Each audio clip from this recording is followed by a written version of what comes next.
Mahalo, everybody. Big Daddy here. Big Dick Ballistics coming at you today with how to make a Glock safe.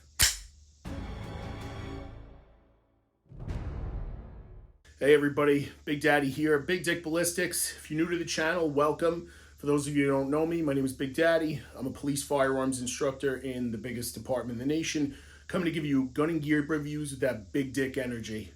Make sure you like, share, comment, and subscribe. That way you see the newest content we have coming out.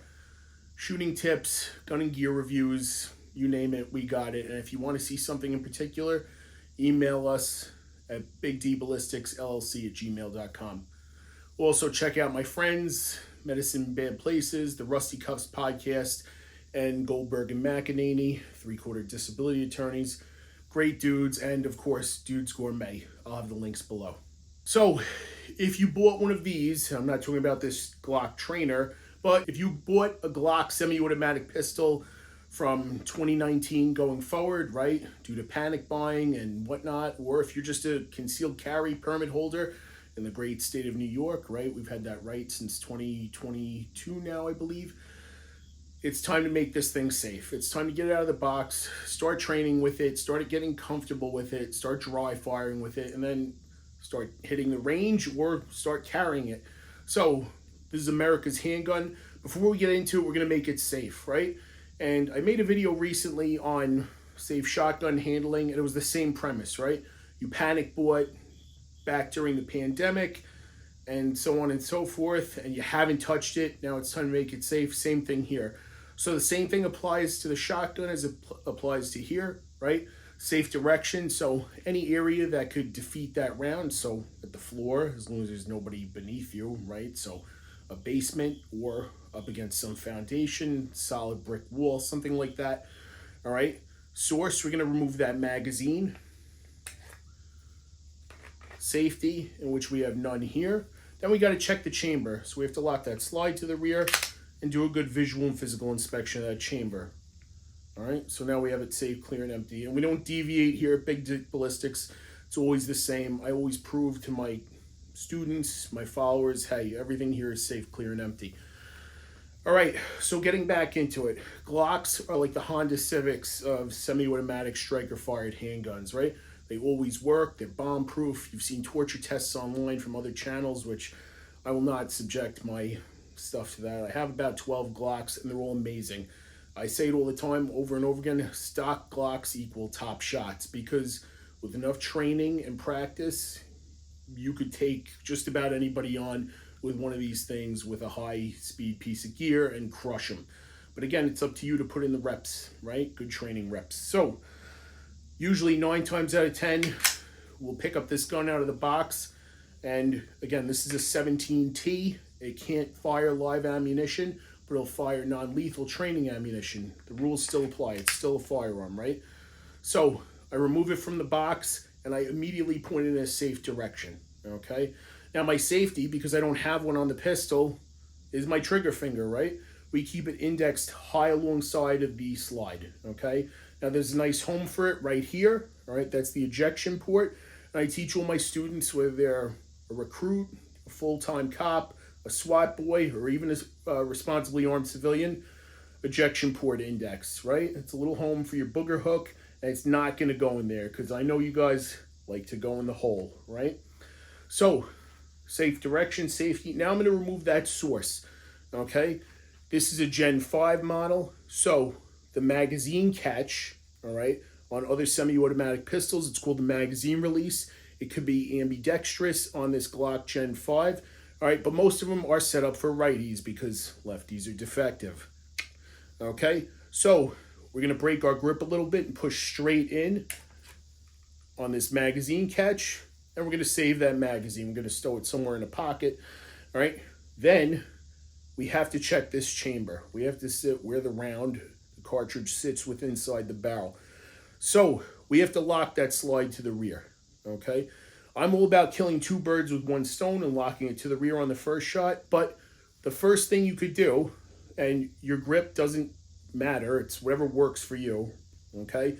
You could do 4 fingers over the top on the grasping grooves, which on this Gen 5 are located in the front and the rear of the slide, all right? So you'd go palm, 4 fingers, push forward and pull backward, all right, 2 to 3 times, okay?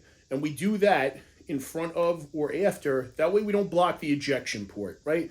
Very important, because if a round was in the chamber, we wanted to eject out of the gun and not stay in the gun, especially if we went out of order and took the source out after the fact. And we're just going to keep racking rounds into this thing, right? So I'm going to lock the slide to the rear after I've verified that there's no cartridge in the chamber. So how do I do that? Upward pressure on the slide catch, okay? And I'm going to pull and push while maintaining a safe direction. And then I'll be able to see if there's any brass candy in there, visually and physically inspect the chamber, okay? Now, if I have a dirty gun, I'll have a little ring of carbon on my finger, right? You'll be able to see. But anything brass or shiny in there, you will be able to see beyond a reasonable doubt that the thing is loaded.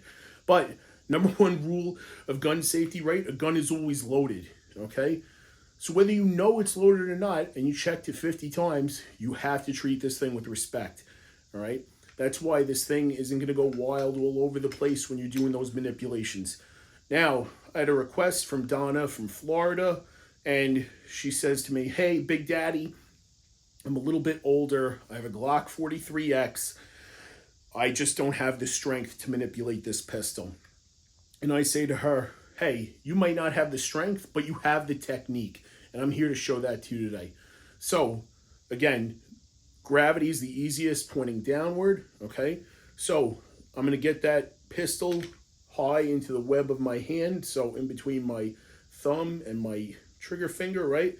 High into the back strap, almost as if we're establishing a shooting grip, okay?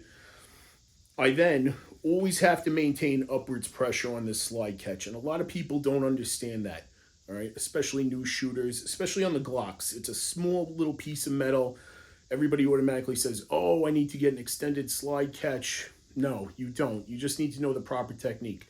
So if I'm pushing straight down and using gravity to my advantage, all right, and I'm pulling back, all right, with that entire surface area of the heel of my palm and those 4 fingers, all right, pushing while pulling, all right, and keeping upward pressure, I'm going to pull it, feel it lock, and maintain pressure steadily on that slide catch. That'll cause the slide to lock to the rear, all right? If I have to, okay, I could put my body weight into it, and I'm not talking about jump to the floor, all right, or squat to the floor while pushing and pulling this thing. Again, I could really just push and pull, all right? Like I'm pulling a piece of rope towards the floor and pulling a piece of rope up, okay? One reaction versus another reaction, all right? That'll make that spring a little easier to compress. Again, it's not unobtainable. Some people I hear say, oh, I should have switched to the Smith & Wesson Shield EZ. You don't have to. All right, you just have to practice technique, and eventually you'll get better and better. And believe me, once it clicks the first time, it'll be easy after that. It's just good reps, good muscle memory. All right, again, there's no wrong way to make this thing safe. All right, my safe direction in here is everywhere. I'm in my garage. Okay, so 4 fingers over the top. All right, I could pinch and lobster claw it. I could even do it from up here. But when I do it forward of the ejection port, I have a little bit of wobble, okay? And it fights it. So what I could do, again, I could lobster claw it, as I said before, pinch it just like that, or I could pinch it down here. As long as I maintain the safe direction and have good muzzle discipline, I'm good to go at the end of the day. All right, so again, if you're new to the channel, thank you for letting me show you this. I'll do more beginner videos as we go along. But again, if you follow SSSC, you'll have no issues, all right? Safe direction, safety, source, and chamber. And you always have a safe, clear, and empty pistol, okay? That's it, guys. Again, keep on training, educate yourselves, your family, and remember to vote the right way. Stay safe.